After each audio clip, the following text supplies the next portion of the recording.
નમસ્કાર, આપ જોઈ રહ્યા છો મંતવ્ય ન્યૂઝ અને સીધો સંવાદ સાથે હું રોનક મોટવાડિયા. દર્શક મિત્રો, હાલમાં ઈરાન ઇઝરાયલનું યુદ્ધ લગભગ 20 થી 21 દિવસથી ચાલી રહ્યું છે અને અસર ગુજરાતના ઘરે ઘરે સુધી વર્તાઈ રહી છે.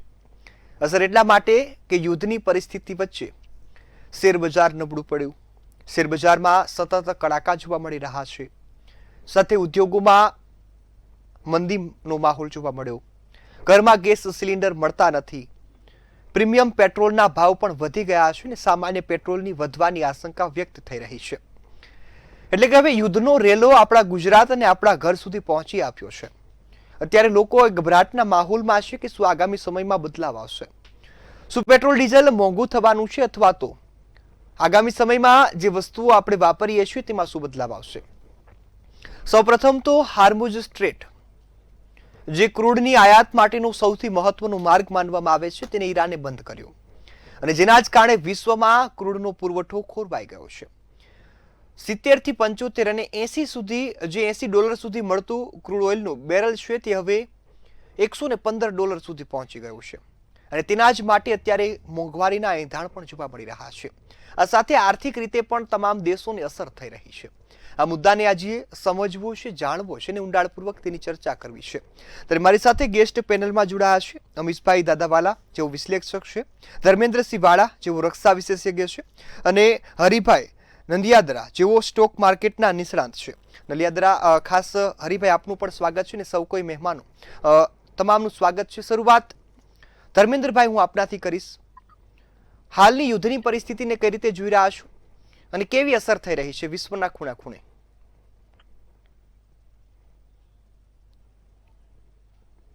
જી ધર્મેન્દ્રભાઈ. હાજી.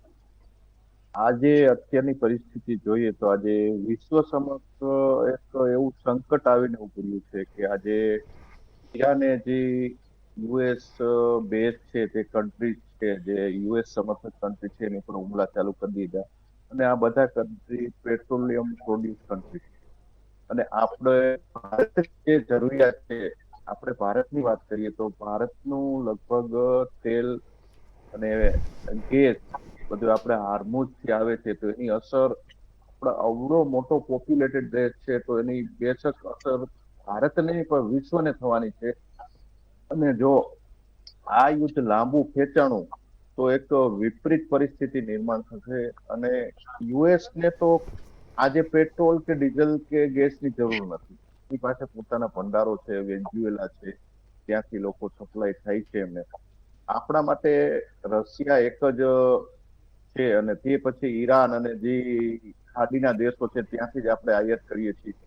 એટલે યુદ્ધની પરિસ્થિતિ તો આ રીતે લાંબી ખેંચાણી તો ભારત માટે કપરી પરિસ્થિતિ થશે અને આપણે પણ પાકિસ્તાન, શ્રીલંકા જેવી હાલત ના થાય તો સારું. જી બિલકુલ. હરિભાઈ પણ આપણી સાથે છે, જેઓ સ્ટોક માર્કેટના એક્સપર્ટ છે. હરિભાઈ, હવે સતત શેર બજારમાં કડાકા જોવા મળી રહ્યા છે, સોનું ચાંદી જે ઉછલ પાથલ થઈ રહી છે તેના કારણે વધઘટ થઈ રહ્યું છે. હાલની સ્થિતિ, આ યુદ્ધની પરિસ્થિતિએ શેર માર્કેટની કેટલી અસર કરી છે અને પરિસ્થિતિ શું છે? ઓકે, સો અત્યારે જે ઈરાન અને ઇઝરાયલની જે વોર ચાલી રહી છે એમાં ઇઝરાયલે ઈરાનના જે સાઉથ ગેસ પ્લાન્ટ છે ત્યાં અટેક કરી દીધો છે અને એક બિગેસ્ટ નેચરલ પ્લાન્ટ છે કે જ્યાંથી ઘણો બધો ગેસ સપ્લાય થાય છે. સાથે સાથે એક હોર્મઝનો રસ્તો છે એ પણ બ્લોક કરી દીધો છે, જેના કારણે ક્રૂડ ઓઇલના ભાવમાં પણ આપને વધારો જોવા મળી રહ્યો છે. જો ક્રૂડ ઓઇલના ભાવમાં વધારો જોવા મળશે તો ટ્રાન્સપોર્ટેશન વધશે, સાથે સાથે બધી જ વસ્તુનો ભાવ વધશે. તો આવનારા ટાઈમમાં એક મંદીનો માહોલ જોવા મળી રહ્યો છે. જો આવીને આવી વસ્તુ ચાલશે તો સ્ટોક માર્કેટમાં જે નવા ઇન્વેસ્ટર છે એક ક્રિટિકલ સિચ્યુએશનમાં આવી જશે અને એનું ઇન્વેસ્ટમેન્ટ સેફ કરશે. સો જો આ સિચ્યુએશન ચાલશે તો આવનારા ટાઈમમાં માર્કેટ ઉપર આવવાની શક્યતા અત્યારે નથી દેખાતી. જોઈએ કે આ માર્કેટનું શું રિઝલ્ટ આવે છે એ નક્કી કરશે કે માર્કેટ કઈ દિશામાં જશે. જી બિલકુલ. અને હરિભાઈ, અત્યારની સ્થિતિએ સતત વધઘટ થઈ રહી છે, કેટલી ચિંતાનો વિષય? જી હરિભાઈ. સોરી, જે અત્યારે શેર માર્કેટમાં જે કડાકા બોલી રહ્યા છે, વધઘટ થઈ રહી છે, કેટલી ચિંતાનો વિષય?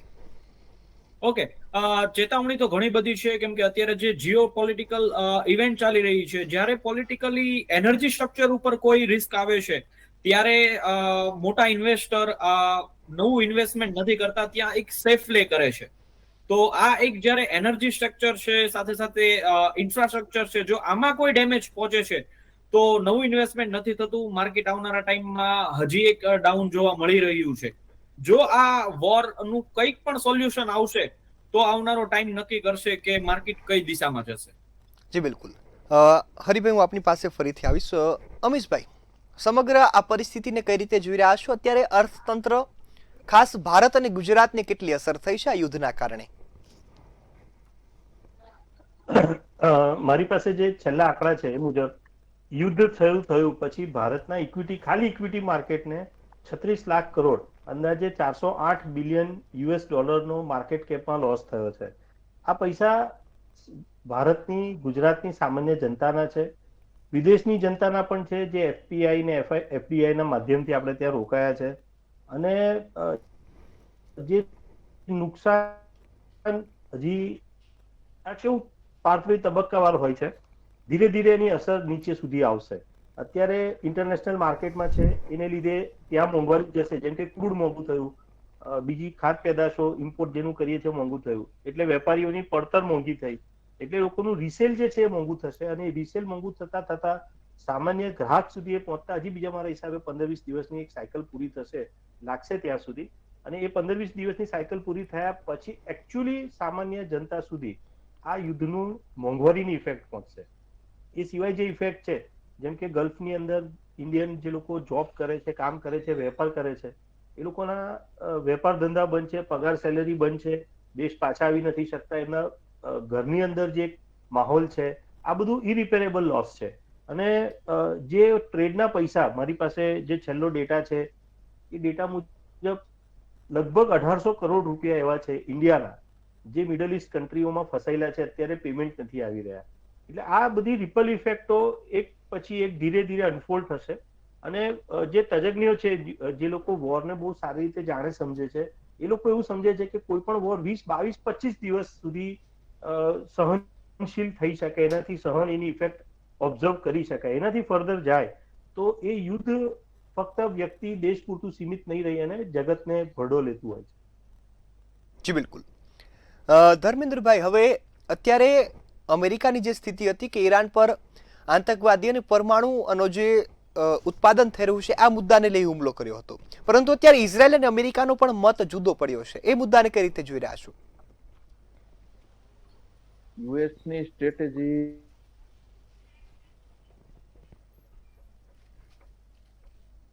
જી ધર્મેન્દ્રભાઈ.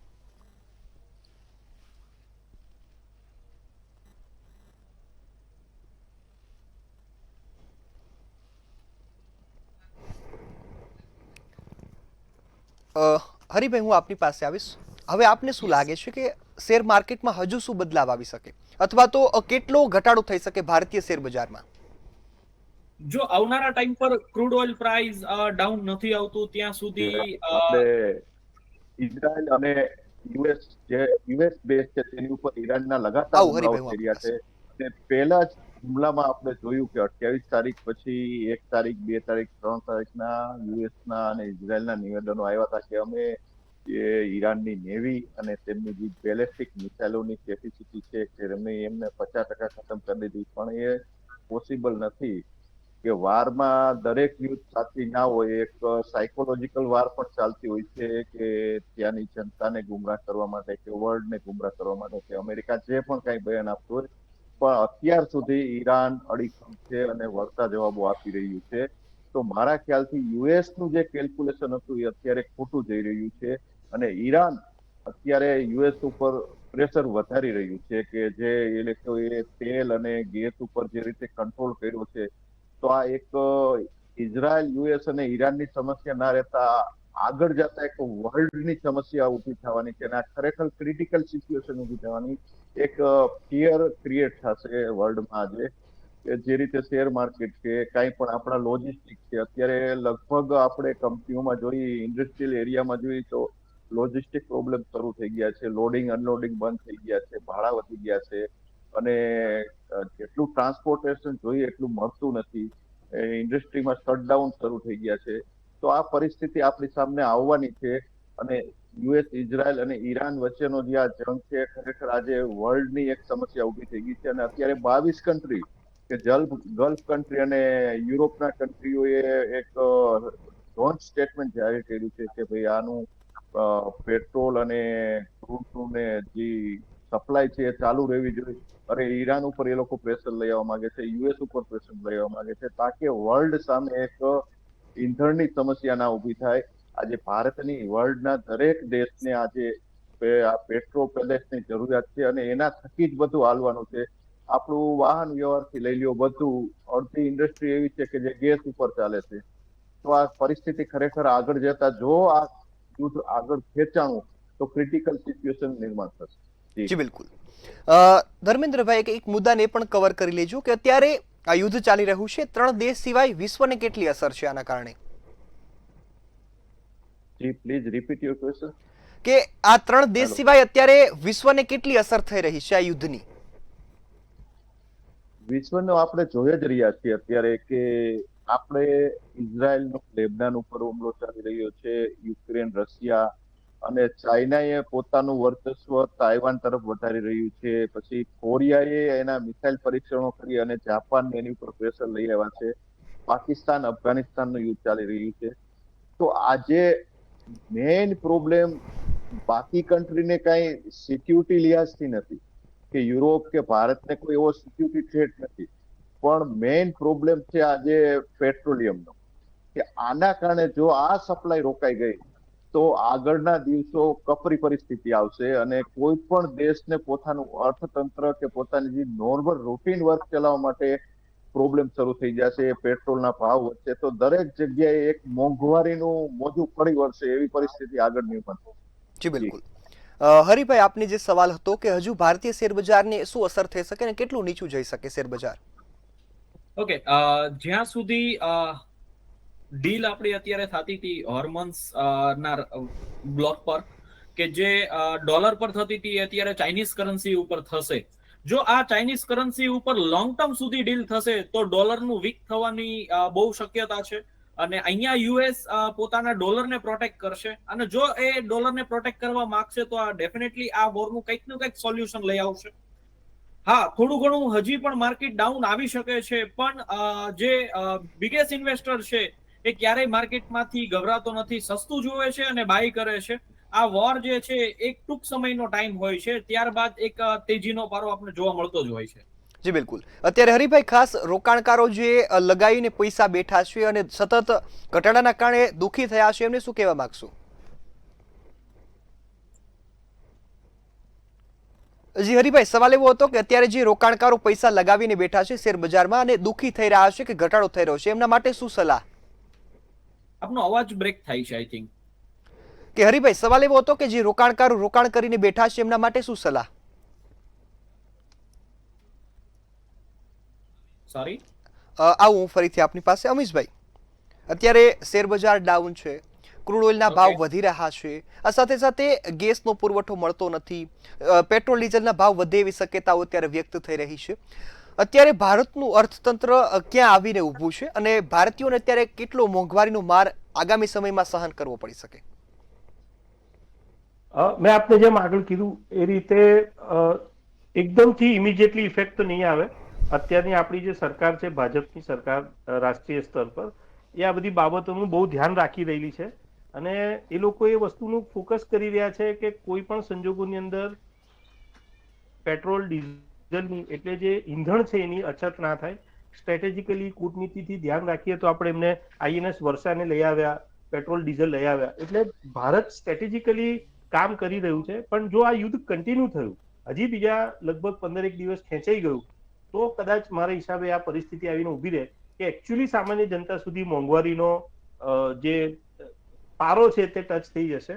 અને સરકારે જેમ આગળ આપણને કીધું સરકારે કે યુએસ બ્રેન્ટ ક્રૂડ જે છે $110 સપાટીને ક્રોસ નહીં કરે ત્યાં સુધી ભારતની અંદર એ લોકો ઓઇલ પેટ્રોલનો ભાવ વધારવાનો કોઈ વિચાર ધરાવતા નથી.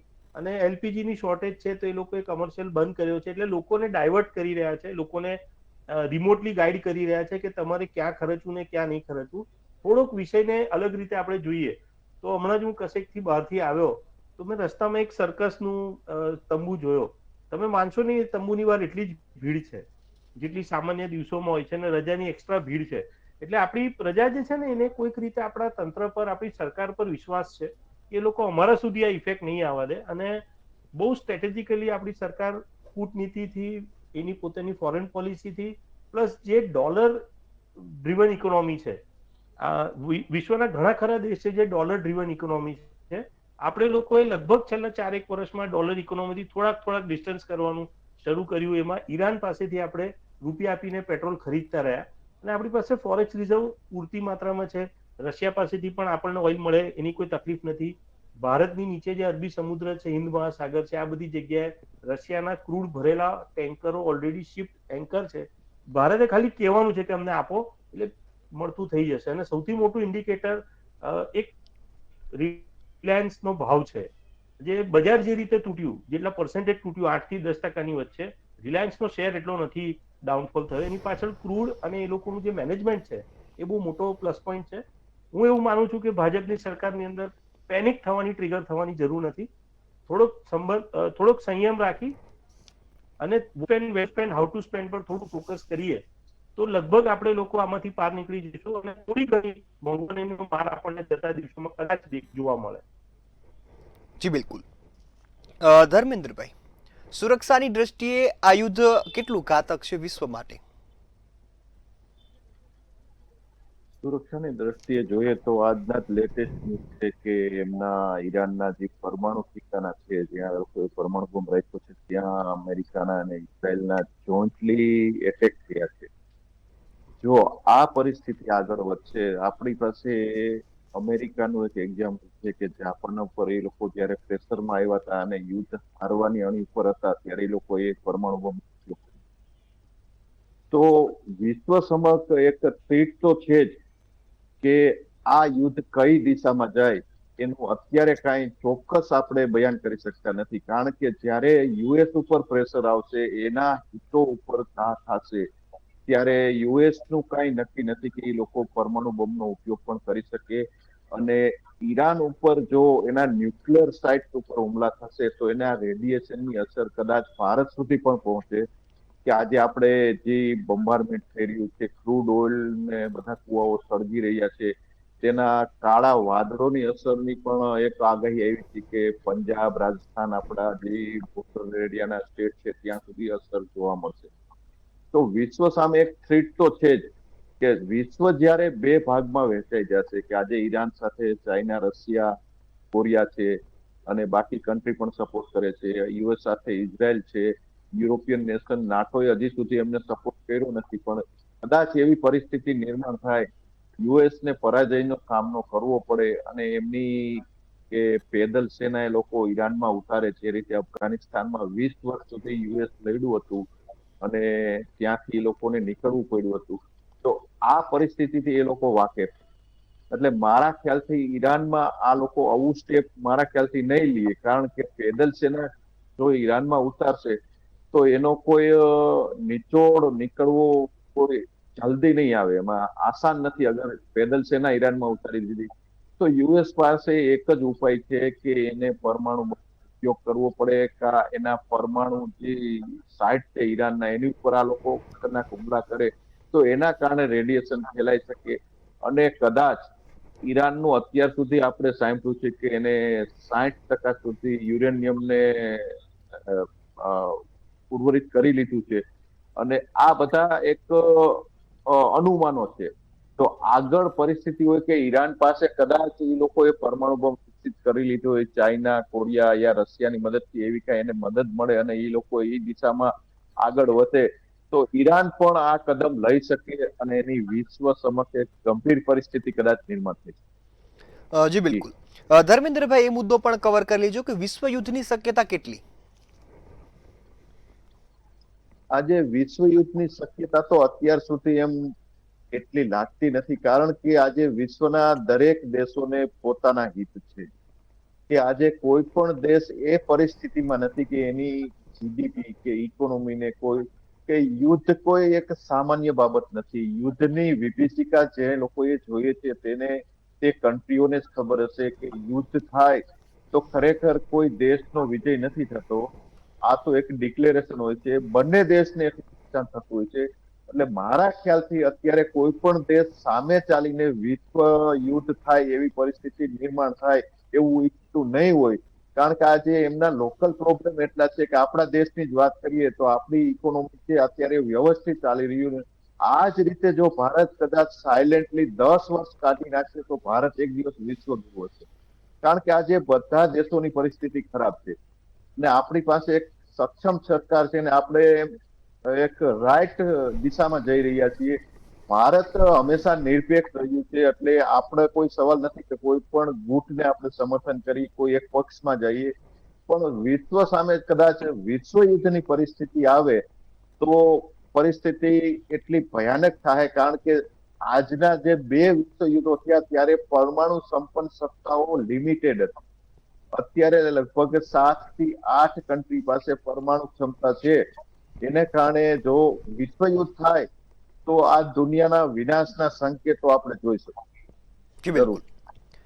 હરિભાઈ, હું આપની પાસે આવીશ. સવાલ એ આપને કે જે રોકાણકારો શેર બજારમાં પૈસા રોકીને બેઠા છે ને અત્યારે પેનિક થઈ રહ્યા છે કે કદાચ ઘટાડો આવશે, પેનિક થઈને પોતાનું જે સ્ટોક છે તેનું વેચાણ કરી રહ્યા છે, એમના માટે શું સલાહ? Repeat your question. કે જે રોકાણકારો અત્યારે પેનિક થઈને વેચાણ કરી રહ્યા છે શેરનું, એમના માટે શું સલાહ? જે લોકો અત્યારે ઇન્વેસ્ટમેન્ટ જે કરીને બેઠા છે ને વેચાણ કરે છે.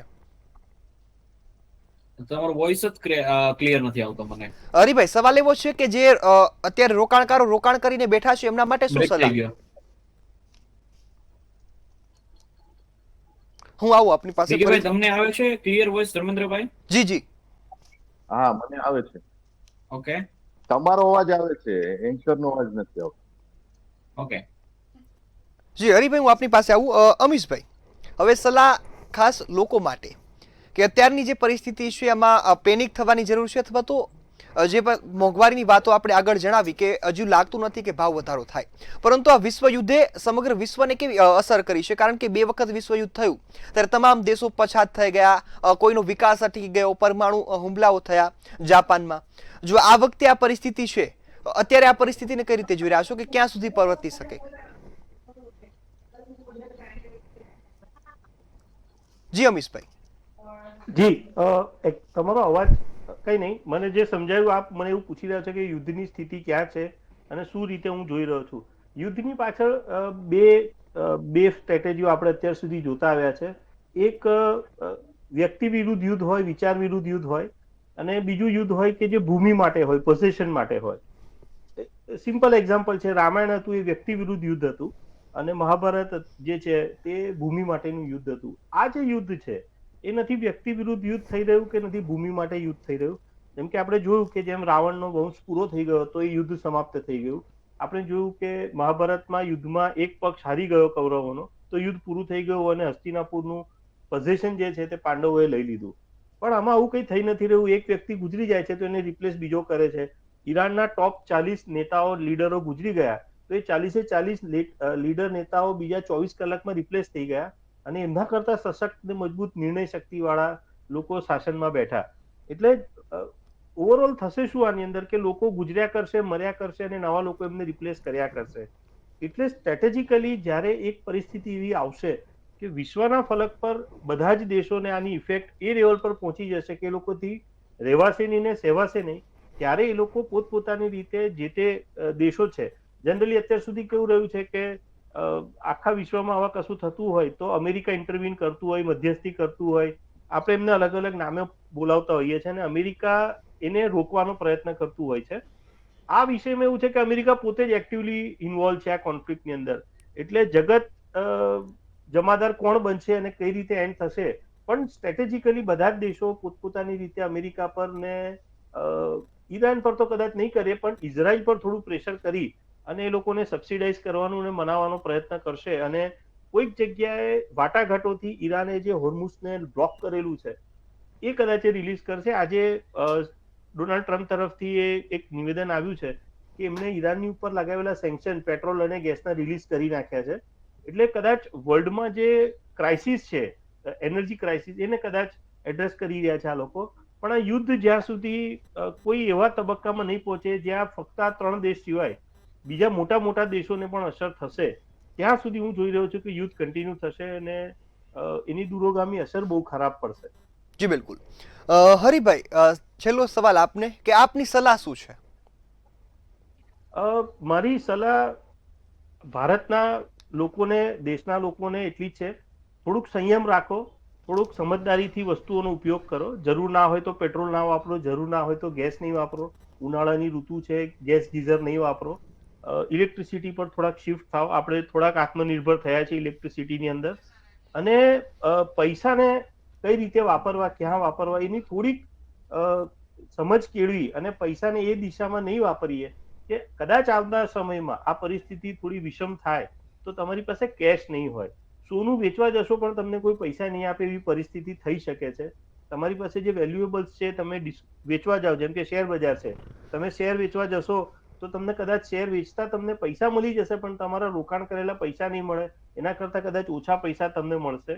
એટલે થોડોક સંયમ રાખી, થોડીક ધીરજ રાખી અને એવું સમજો કે કોરોના કાળની અંદર જે રીતે દેશની અંદર એક પરિસ્થિતિનું નિર્માણ થયું હતું અને દેશની અંદર અલગ અલગ તબક્કામાં અલગ અલગ સેક્શન લાગેલા હોય, સેન્કશન ના લાગે, સરકાર એ દિશામાં ના વિચારે કે આપણે લોકોને બહુ હાર્શલી રોકવા પડશે, એવી પરિસ્થિતિનું નિર્માણ ના થઈને લોકો પહેલેથી જ થોડાક સંયમમાં આવી જાય તો કદાચ હું માનું છું કે દેશની સામાન્ય જનતાને થોડોક ઓછો તકલીફ પડશે. તકલીફ નહીં પડે એવું તો નહીં જ થાય. આની અંદર યુદ્ધ વિષય બહુ અઘરો છે, પણ થોડોક ઓછી અસર સાથે આપણે લોકો એમ કેમ આમાંથી બહાર નીકળી જઈશું.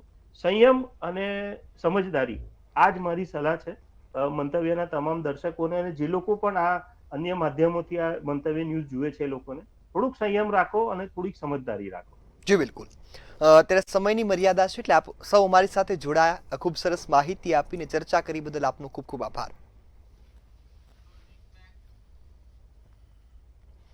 તો હાલ યુદ્ધની પરિસ્થિતિ નિષ્ણાતો જણાવી રહ્યા છે કે સંયમ અને સમજદારી સૌ કોઈ માટે એ જરૂરી બાબત છે અને એનાથી જ તેનું સમાધાન આવે છે. આશા રાખીએ કે યુદ્ધ વહેલું સમાપ્ત થશે અને ફરી મળીશું એક નવા મુદ્દા સાથે. ત્યાં સુધી મને રજા આપશો. નમસ્કાર.